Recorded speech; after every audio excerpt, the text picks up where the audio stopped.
নিউজৰ সৈতে মই আতিকুৰ ৰহমান আসলতে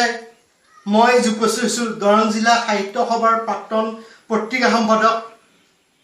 বিশিষ্ট সাহিত্যিক দৰং জিলাৰ বিশিষ্ট শিক্ষাবিদ মহম্মদ খাইৰুল হুছেইন ডাঙৰীয়াৰ বাসগৃহত আসলতে আমি আজি আহিছোঁ মৰমলেণ্ড ৱেলফেয়াৰ ছ'চাইটি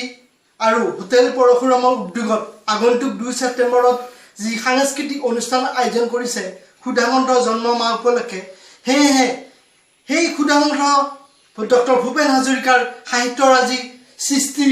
সাংস্কৃতিক দিশত কেনেদৰে তেওঁৰ সম্পদসমূহ আমি ধৰি ৰাখিব লাগিব এই বিষয়ে জানিবলৈ আমি ডক্টৰ ভূপেন হাজৰিকাৰে সৃষ্টিসমূহ কিদৰে ধৰি ৰাখিব লাগিব সেই বিষয়ে জানিবলৈ আমি খাইৰুল হুছেইন ডাঙৰীয়াৰ বাসগৃহত উপস্থিত হৈছিলোঁ আৰু আচলতে তেখেতৰ পৰা জানিব বিচাৰিছোঁ যে অনাগত দিনত ডক্টৰ ভূপেন হাজৰিকাৰ সাহিত্য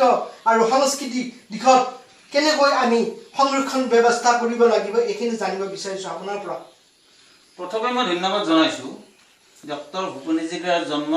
জন্মদিন উপলক্ষে মৰমলেণ্ড নিউজৰ মৰমলেণ্ড ৱেলফেয়াৰ ছ'চাইটিৰ উদ্যোগত আৰু হোটেল পৰশুৰামৰ সৌজন্যত যিটো অনুষ্ঠান আয়োজন কৰিবলৈ লৈছে আৰু সেই অনুষ্ঠান আয়োজন উপলক্ষে আমাৰ ঘৰলৈ আপোনালোক অহাৰ কাৰণে মই শ্ৰদ্ধাৰ কৃতজ্ঞতা যাচিছোঁ ডক্টৰ ভূপেন হাজৰিকা এটি বিশ্ববন্দিত প্ৰতিভা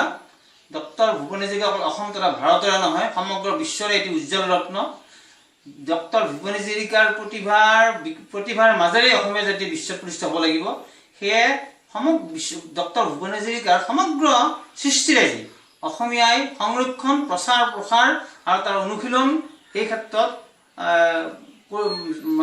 অক্ষুণ্ণ ৰাখিবলৈ আমি যত্নপৰ সদায় হ'ব লাগিব আৰু এই দিশত যিসকল অভিজ্ঞ ব্যক্তি বিভিন্ন গীত সংগীত বা নাট বা তেখেতৰ সাহিত্যৰাজি এইবিলাক সংৰক্ষণ কৰাত বিজ্ঞ লোকসকলৰ পৰামৰ্শ লৈ যথোপযুক্ত ব্যৱস্থা লোৱাটো আমাৰ নৈতিক দায়িত্ব অসমীয়া জাতিৰ নিশ্চিতভাৱে হুছেইন ডাঙৰীয়াই কৈছে যে নৈতিক দায়িত্ব আছে আমাৰ প্ৰতিজন অসমীয়াৰ হাতত আচলতে তেওঁৰ পৰা আৰু এটা বিষয় জানিব বিচাৰিছিলোঁ ডক্টৰ ভূপেন হাজৰিকাৰ গীতৰ হাজাৰ ভঁৰালৰ ভিতৰত তেওঁৰ কোনটো গীতে তেওঁক অনুপ্ৰাণিত কৰে সেই বিষয়ে মই জানিব বিচাৰিলোঁ ভূপেন হাজৰিকাৰ ডক্টৰ ভূপেন হাজৰিকাৰ প্ৰতিটো সৃষ্টি অনন্য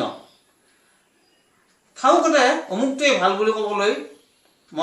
কোৱাটো টান তথাপি মই কৈছোঁ তেখেতৰ সমগ্ৰ গীতৰ ভিতৰত বুকু হম হম কৰে আৰু সাগৰ সংগ্ৰামত কটানো সাঁতুৰিলে এই দুটি গীত মোৰ অতি প্ৰিয় ধন্যবাদ হুছেইন ডাঙৰীয়া আচলতে সদায় আমি